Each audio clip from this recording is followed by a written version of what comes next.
성경 봉독하겠습니다. 신약 성경 로마서 3장 19절 말씀입니다. 19절 말씀부터 26절까지의 말씀입니다.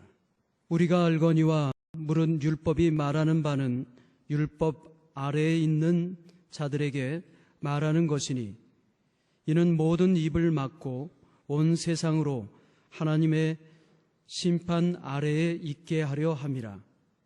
그러므로 율법의 행위로 그의 앞에 의롭다 하심을 얻을 육체가 없나니 율법으로는 죄를 깨달음이니라. 이제는 율법 외에 하나님의 한 의가 나타났으니 율법과 선지자들에게 증거를 받은 것이라. 곧 예수 그리스도를 믿음으로 말미암아 모든 믿는 자에게 미치는 하나님의 의인이 차별이 없느니라. 모든 사람이 죄를 범하였음에 하나님의 영광에 이르지 못하더니 그리스도 예수 안에 있는 속량으로 말미암아 하나님의 은혜로 값없이 의롭다 하심을 얻은 자 되었느니라. 이 예수를 하나님이 그의 피로써 믿음으로 말미암는 화목제물로 세웠으니 이는 하나님께서 길이 참으시는 중에 전에 지은 죄를 관과하심으로 자기의 의로우심을 나타내려 하심이니 곧 이때에 자기의 의로우심을 나타내사 자기도 의로우시며 또한 예수 믿는 자를 의롭다 하려 하심이라. 아멘. 하나님의 은혜로 이 제목으로 담임 목사님께서 말씀을 전해주시겠습니다. 미국에서 오랫동안 살다가 한국 정부의 부름을 받고 한국의 고위공직자가 된 어떤 사람이 1년 동안 한국에서 살다가 어느 목사님과 만나게 됐습니다. 그 목사님에게 한국에서의 1년 동안 생활을 돌아보면서 이렇게 말합니다. 너무나 한국 사회를 보면서 안타까운 일이 많다. 그 가운데 어느 한 젊은이가 일간신문사에 투고를 했는데 그 내용을 그 관리가 읽어보고 충격을 받았다는 것입니다. 내용은 이렇습니다. 할 수만 있다면 서울시를 불살라버리고 다시 시작하고 싶다. 얼마나 도시가 부패하고 타락하고 불의하고 부정이 많았으면 이 젊은이가 서울시를 불질러버리고 다시 새롭게 시작하고 싶다고 했을까? 그 글을 보면서 그 고위공직자는 소름이 끼쳤다고 합니다. 그러면서 그 목사님, 한국의 회개운동이 일어나도록 기도해 주시고 또 지도해 주시고 그리고 깊은 관심을 가져주십시오. 목사님이 생각을 했습니다. 그 사람 말을 듣고 한 젊은이가 서울시의 부패하고 불의하고 부정한 그러한 모습을 보고 불을 질러버리고 싶을 정도로 분노했다면 그 젊은이의 마음이고 하나님께서 보신다면 어떠하실까? 하나님께서 보신다면 부천시는 어떨까요? 하나님께서 보신다면 우리 교회는 어떨까요? 하나님께서 보신다면 우리 가정은 회개할 것이 없나요? 좀 더 구체적으로 그럼 나는 하나님 앞에 깨끗한 것입니까? 나는 하나님 앞에서 의로운가? 나는 하나님 앞에서 당당히 부끄러움이 없이 설 수 있는 그런 존재인가? 여러분 서실 수 있습니까? 아니죠. 절대로 아닙니다. 우리 모두는 의로울 수가 없어요. 우리 모두는 죄인이기 때문입니다. 그래서 바울 사도가 모든 사람하였음에 하나님의 영광에 이르지 못한다, 이렇게 말씀한 거예요. 오늘의 말씀 로마서 3장 19절입니다. 우리가 알거니와 무릇 율법이 말하는 바는 율법 아래에 있는 자들에게 말하는 것이니 이는 모든 사람의 입을 막고 온 세상으로 하나님의 심판 아래 있게 하려 함이니라. 유대인들은 율법 아래에 있다고 자랑을 하고 다녔어요. 율법의 사람이라는 거예요. 완벽하게 지키고 율법을 사랑하고 율법을 삶의 기준으로 삼고 율법이 그들의 목적이었어요. 그래서 그 율법을 완벽하게 지키고 있다고 생각하고 자기들은 율법의 사람이고 완전하게 지키는 율법을 사랑하는 사람이다, 그렇게 입으로 자랑한단 말이에요. 그런데 바울 사도는 오히려 그들은 율법에 의해서 유죄 판결을 받고 있다고 깨우치고 있는 겁니다. 유대인들이 율법을 지키는 건 남에게 보이는 거, 남에게 드러내는 거, 얼마든지 남들 앞에서 율법을 지키는 것처럼 할 수 있으나 너무나 많은 경우에 율법을 범하고 있습니다. 예수께서 외식하는 서기관과 바리새인들이요, 그러시면서 외식한다는 건 가면을 쓴 배우라는 뜻입니다. 외식이라는 의미가. 그러니까 얼마나 포장을 해서 얼마나 그럴듯하게 우리는 속일 수도 있고 사람은 그렇게 할 수도 있겠죠. 그러나 예수님이 회칠한 무덤이다. 여러분, 무덤을 아무리 장식을 하고 그것에 뭐 깨끗하게 요란하게 아무리 칠을 해도 그 안에는 썩어 있는 결국 시체일 수밖에 없어요. 그러니까 우리가 인간의 자랑, 오히려 율법으로부터 고발받는 거예요. 너는 죄인이다, 너는 율법을 범했다, 유죄 판결을 내리고 있는 겁니다. 그걸 지적하고 있는 것입니다. 오히려 율법이 고발하기 때문에 나는 의롭다, 나는 깨끗하다, 나는 율법의 사람이라고 말하는 이들의 입을 하나님이 막으신다는 거예요. 누구도 말할 수 없다는 겁니다. 우리 모두는 하나님의 심판 아래에 있다, 그걸 말씀하고 있어요. 그건 온 세상 모든 인류가 하나님의 심판 아래에 있다. 그래서 에베소서 2장 3절에서 바울 사도가 본질상 우리는 진노의 자녀였다, 원래 우리는 진노받아 마땅할, 멸망받아 마땅할, 심판받아 마땅할 존재였다는 것입니다. 그러니까 우리가 할 수 있는 것은 내 죄를 깨닫고 하나님 앞에서 나는 죄인입니다, 아버지 앞에 설 수 없습니다, 주의 은혜가 아니면, 주님의 사랑이 아니면 나는 주님 앞에 나아갈 수 없습니다 하고 나의 죄를 겸손히 고백, 용서를 구하며 주님 앞에 나와야 하는 것입니다. 오늘의 말씀 로마서 3장 20절입니다. 그러므로 율법의 행위로 그 앞에서 의롭다 하심을 얻을 육체가 없나니 율법으로는 죄를 깨달음이니라.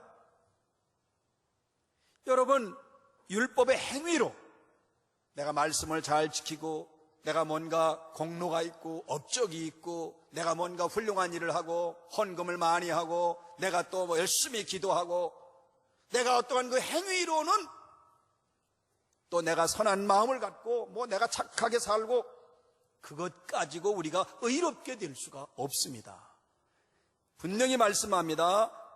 의롭다 하심을 얻을 육체가 없나니, 인간의 어떠한 노력과 수고와 헌신으로도 우리를 의롭게 할 수가 없어요. 마틴 루터가 깊은 고민에 빠집니다. 그를 괴롭게 한 것이 뭐냐면 죄의 문제였어요. 자기가 이 죄의 문제가 해결이 안 되니까 얼마나 깊은 절망에 빠지는지, 지금까지 자기가 살아오면서 엄청난 죄를 지었는데 그것도 해결이 안 됐어요. 그런데 또다시 죄의 유혹에 넘어집니다. 죄가 도전해 오면 그 죄를 이길 수가 없어요. 또 넘어지고 또 굴복하고 또 굴복하고 절망하는 겁니다. 아무리 죄를 이기려고 해도 그 죄에 넘어지게 되고 하나님의 뜻대로 살려고 하지만 살질 못하고 그래서 이 루터는 절망에 빠졌습니다.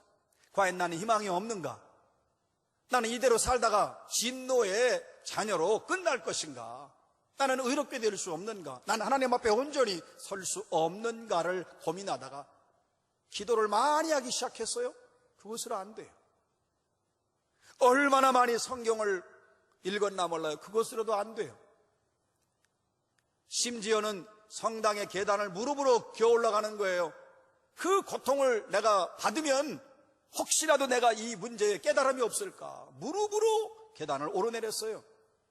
그러나 그의 노력, 그가 아무리 애쓰고 수고해도 죄의 근본적인 문제는 해결할 수가 없었습니다.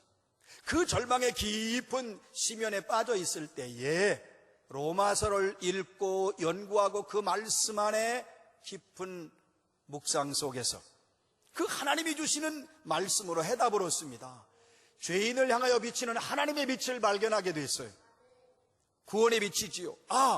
하나님의 주시는 복음 안에 하나님이 주시는 의가 있다. 믿음으로만 하나님께 나아갈 수 있다.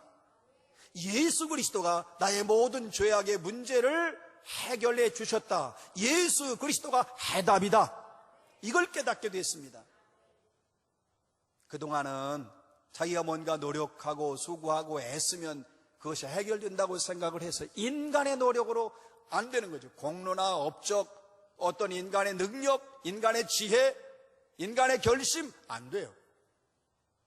그런데 당시 교황청에서는 인간의 죄를 면제받을 수 있는 면죄부를 팔았잖아요. 그걸 그냥 보고 있을 수가 없었습니다. 분연히 일어나서 그거를 고발하고 그 문제를 지적하면서 종교개혁의 불씨가 일어나기 시작합니다. 여러분, 오직 예수 그리스도를 믿음으로 의롭다함을 얻을 수 있습니다. 성경은 말씀합니다. 의인은 없나니 하나도 없다. 여러분도 의인이 아니고 나도 의인이 아니에요. 우린 다 죄인일 수밖에 없어요. 하나도 없습니다. 누구도 자기의 의의를 자랑할 수 없습니다. 나는 다만 형벌받아 마땅한 존재일 뿐입니다. 그런데 오늘 말씀하잖아요. 율법으로는 죄를 깨달음이라. 그렇게 유대인들이 율법을 잘 지켜보려고 했는데 그 율법은 계속 고발하는 거예요. 너는 죄를 지었어. 너는 죄인이야. 너는 죄를 지었잖아. 봐라. 너는 율법을 범했지 않느냐. 율법이라고 하는 것은 옳고 그름에 대한 자와 같은 거예요. 잣대와도 같은 거예요. 그러니까 율법은 죄를 깨닫게 하는 것입니다. 물론 율법에는 몇 가지 중요한 기능도 있고 의미가 있어요. 가장 중요한 것은 원론적인 의미가 있습니다. 하나님 백성으로서 하나님 백성답게 살아야 되기 때문에 하나님 백성답게 사는 길을 제시한 것이 율법입니다. 이걸 원론적 의미라고 합니다. 또 하나 영적인 의미가 있습니다. 지금 바울이 말씀하고 있는 것처럼 죄를 깨닫는 거예요. 멋대로 살고 죄지며 살고 죄가 죄인지를 모르니까 죄를 알려주기 위한, 죄를 깨닫게 하기 위한 영적인 의미도 있습니다. 그것만이 아니지요. 여러분, 더불어 사는데 법이 없으면 제멋대로 살다 보면요, 이게 얼마나 사회가 혼란에 빠지겠어요. 생존적 의미가 있습니다. 공동체가 더불어서 규칙과 질서를 지켜야 공동체가 건강해집니다. 이런 여러 가지 의미가 있는데 그 중에 아주 중요한 의미가 뭐냐면 죄를 깨닫게 하는다. 그 죄를 깨닫는다는 것은 율법이 우리를 고발한다는 거예요. 그러니까 율법 앞에서 그렇게 자랑하는 유대인은 물론이고 우리 모두는 율법 앞에서 사실은 우리의 죄만 고발당할 뿐이고 우리는 정말로 어쩔 수 없는 죄인인 것을 인정할 수밖에 없습니다. 그것이 우리의 고백이에요. 여러분, 그렇다면 여기서 우리가 죄를 범한 인간은 그럼 영원히 진노받아야 됩니까? 길은 없는 거예요? 소망이 없습니까? 바울은 여기서 깨닫게 하는 겁니다. 길이 있다, 소망이 있다. 그가 바로 예수 그리스도이시다. 예수가 생명을 주신다. 예수님 자신도 말씀하셨어요. 내가 길이요 진리요 생명이다. 나로 말미암지 않고는 아버지께로 갈 자가 없다. 그러면 예수로 길이요 진리요 생명이신 예수만이 우리를 아버지께로 나아가게 할 수 있는 유일한 분이라고 하는 것을 예수님이 말씀하신 겁니다. 예수 그리스도 하나님의 선물입니다. 예수 그리스도 하나님의 구원입니다. 하나님의 사랑입니다. 하나님의 은혜인 것입니다. 그래서 우리에게는 희망이 생겼어요. 예수 때문에 살 길이 있고, 예수 때문에 소망이 있고, 예수 때문에 구원이 있습니다. 예수 때문에 우리의 모든 죄를 우리는 다 씻음받고 그리스도께서 의의 옷을 입혀주심으로 하나님 앞에 나아갈 수가 있습니다. 놀라운 은혜주요. 1850년 1월 어느 주일날 스펄전이 이렇게 예배에 참여했습니다. 예배 시간이 진행되면서 설교 시간이 됐습니다. 말씀을 듣는데 설교하는 사람이 갑자기 스펄전을 보더니, 젊은이 불행해 보이는군요. 그 관찰은 정확했어요. 스펄전은 예수를 믿고 교회에 나와 말씀을 들으면서도 무슨 생각을 하고 있었냐면, 나는 가장 불행한 사람이야. 세상에 나같이 불행한 사람이 없어. 그러면서 그 어두운 그림자가 그의 마음을, 그의 영혼을 뒤덮고 있었습니다. 그런데 그 설교자가 불행해 보인다고 말하면서 또다시 말을 이어가는 거예요. 젊은이, 예수를 바라보시오. 다른 것은 필요하지 않습니다. 당신에게는 예수가 필요합니다. 예수를 바라보시오. 그러면 당신은 삽니다. 확신이 들어왔습니다. 갑자기 그 확신이 그 마음에 들어오면서 그동안 자기를 억누르며, 그리고 자기는 불행하다고 여겼던 자기의 마음과 영혼을 감싸고 있던 모든 절망감이 순식간에 사라졌습니다. 그렇다 예수, 그렇다 예수다. 그는 그 예배 시간에 예수 그리스도의 보혈을 찬양하며 기뻐했습니다. 그리고 예수 그리스도를 따르기로 결심을 합니다. 그는 일생 동안 오직 예수 이 신앙으로 살았습니다. 이게 주님의 은혜죠. 주님의 은혜입니다. 예수 그리스도를 믿는 자만이 하나님께 나아갈 수 있으며, 죄인된 우리를 의롭게 여김을 받도록 의로움을 얻을 수 있습니다. 예수 안에 구원이 있는 것입니다. 오늘의 말씀 로마서 3장 22절입니다. 곧 예수 그리스도를 믿음으로 모든 믿는 자에게 미치는 하나님의 의인이 차별이 없느니라. 여기서 예수 그리스도를 믿는다고 그랬어요. 여러분, 내가 믿는다고 생각하지만 놀라운 것은, 여러분, 우리는 믿음조차도 내가 스스로 가질 수 있는 능력이 우리 가운데 없습니다. 우리 스스로 하나님 앞에 나아갈 수 있는 힘도 없어요. 전적으로 하나님이 찾아오셔야 됩니다. 하나님의 은혜를 베푸셔야 됩니다. 내가 예수 믿었어? 아닙니다. 하나님의 은혜가 나에게 찾아온 겁니다. 이미 하나님의 은혜가 내게 임한 것입니다. 내가 헌신했어, 내가 충성했어? 아닙니다. 하나님의 은혜가 먼저 내게 임한 것입니다. 우리는 아셔야 돼요. 범죄한 아담이 죄를 짓고 도망가잖아요. 죄를 짓고 숨어버렸어요. 하나님을 피했죠. 아담이 먼저 찾아왔나요? 하나님이 먼저 찾아가십니다. 아담아, 네가 어디에 있느냐? 하나님이 먼저 손을 내미셔요. 모든 경우에 인류를 향해서, 인류가 하나님을 향해 먼저 나가는 것이 아니라 하나님께서 우리를 향하여 오십니다. 요한 1서에 끊임없이 강조하는 게 있어요. 우리가 하나님을 사랑한 것이 아니요, 하나님이 우리를 사랑하셨으니 그 사랑의 중심은 누구냐? 예수 그리스도. 이게 하나님의 은혜인 거예요. 우리는 이 은혜로 사는 겁니다. 하나님의 은혜로 우리가 지음받았고, 하나님의 은혜로 우리가 지금까지 살고 있고, 하나님의 은혜로 구원받았고, 하나님의 은혜로 예수 만났고, 하나님의 은혜로 우리가 죄를 용서함 받는 것입니다. 은혜로 사는 거예요. 그러니까 은혜는 첫 번째가 아니에요. 하나님의 은혜 첫 번째, 그 다음에 나를 전도한 사람의 은혜 두 번째, 나를 인도해 주신 목사님 세 번째가 아니에요. 하나님의 은혜는 나의 전부입니다.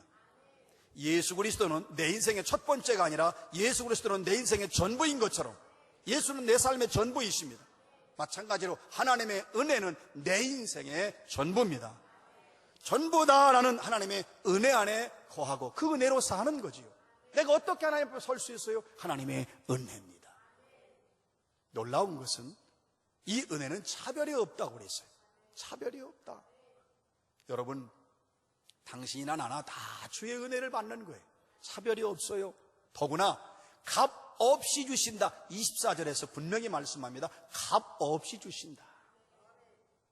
하나님의 은혜나 값없이라는 말, 이 두 단어는 내용상으로 아무런 차이가 없어요. 하나님의 은혜, 값없이 나를 구속해 주신 것은 조건이 없단 말이에요. 값이 없어요. 그러면 도대체 우리가 살면서 어떻게 공짜가 있냐? 여러분, 공짜로 주는 것도 뒤에 다 생각이 있어 주는 거잖아요. 무료라고 하는 게 왜 무료입니까? 뒤에 다 상업적인 이득을 기대하는 거예요. 그런데 어떻게 주님은 아무런 조건이 없이 값없이 우리에게 예수를 보내시며 우리를 구속해 주시는가? 지불하셨지요. 예수 그리스도께서 십자가에서 피 흘려 죽으심으로, 내가 죽어야 되는데 예수가 죽으심으로 그 값을 지불하신 겁니다. 그래서 최고의 선물, 가장 완벽한 선물 예수 그리스도를 나를 위해서 이 땅 위에 하나님이 보내신 겁니다. 왜 보내셨을까요? 나를 사랑하시기 때문에. 다른 이유가 없어요. 사랑하시는 그 이유 단 하나만으로. 여러분, 하나님이 나를 얼마나 사랑하실까? 우리가 보통 우리를 사랑하신다, 사랑의 하나님, 매우 추상적으로 그리고 포괄적으로 생각해요. 중요한 건 뭐냐면 하나님의 사랑은 1대1입니다. 나하고 하나님의 사랑이 다른 거고 저 사람하고 하나님의 사랑이 각각 개인과 개인이. 무슨 말씀이냐면 하나님의 나를 사랑하실 때 이렇게 수많은 이 땅에 인류가 살고 있으나 이 세상에 오직 사랑할 사람이 나 하나밖에 없는 것처럼 나를 사랑하십니다. 확신하시기 바랍니다. 나밖에 없는 것처럼, 사랑할 대상에 너밖에 없다, 그런 마음으로 하나님은 나를 사랑하십니다. 우리가 이 사랑을 너무 무시해버려요. 이 사랑을 우리가 너무 잊고 살아요. 깨달으셔야 돼요. 하나님 나를 얼마나 사랑하시는가. 이 땅에 내가 사랑할 사람이 너 하나밖에 없다, 그런 심정과 그런 마음으로 나를 사랑하십니다. 그래서 우리가 이 구원의 감격과 이 기쁨을 노래하고 찬양하는 거예요. 살면서 힘드시지요. 어려운 일 참 많아요. 그래도 왜 우리가 기뻐합니까? 왜 감사합니까? 왜 믿음에 낙심하지 않습니까? 왜 넘어지지 않습니까? 가장 중요한 것이 무엇입니까? 주님의 은혜로 내게 주신 하나님의 사랑, 이 사랑을 깨닫는다면 절대로 절망할 수 없어요. 낙심하지도 않아요. 왜냐하면 세상에 단 한 사람밖에 없는 것처럼 나를 사랑하시는 아버지의 사랑이 있잖아요. 인간의 사랑도 끝날 것입니다. 세상에 나와 관계된 모든 것이 끝이 나도 아버지의 사랑은 끊을 수 없습니다. 여러분, 내 인생에서 하나님의 은혜로 예수를 만난 것, 최고의 행복입니다. 내 인생 최대의 행복은 예수 그리스도이십니다. 얼마나 감사해요. 얼마나 기쁜 일입니까? 그분이 피 흘리셨어요. 그분이 피 흘리시고 내 죄를 대속해 주시고 화목 제물이 됐다. 내가 제물이에요. 나는 주님께서 사랑하시사 나를 살려주시려고 예수를 제물 삼으신 거예요. 그래서 나와 하나님 사이가 화목해진 것입니다. 모두가 다 주님의 은혜지요, 주님의 사랑입니다. 우리가 강림절 3주를 맞고 있습니다. 강림절의 의미는 예수가 이 땅 위에 오신다, 우리가 준비하고 기다리자. 그런데 그분은 왜 오시는가? 십자가 지시고 피 흘리시고. 그래서 사실은 이 강림절은 그리스도의 고난과 십자가를 생각하고 하나님의 은혜와 예수 그리스도의 사랑과 그 십자가의 사랑을 기억하기 위해서 강단과 목사의 스토는 보라색으로 하는 것입니다. 주님이 우리를 위해서 피 흘리시고 우리 죄를 감당하시면서 이 땅 위에 오시는 주님, 우리가 기억해야 돼요. 그리고 그분의 은혜를 기억하고 감사해야 되는 것입니다. 여러분, 우린 하나님의 은혜로 삽니다. 하나님의 은혜로 창조되었습니다. 하나님의 은혜로 지금까지 살아왔습니다. 하나님의 은혜로 구원받았습니다. 하나님의 은혜로 죄를 용서함 받았습니다. 하나님의 예수 만났습니다. 하나님의 은혜로 천국까지 갈 것입니다. 이 은혜를 감사, 찬양, 그래서 영광 돌리며 살아가시기를 주의 이름으로 축원합니다.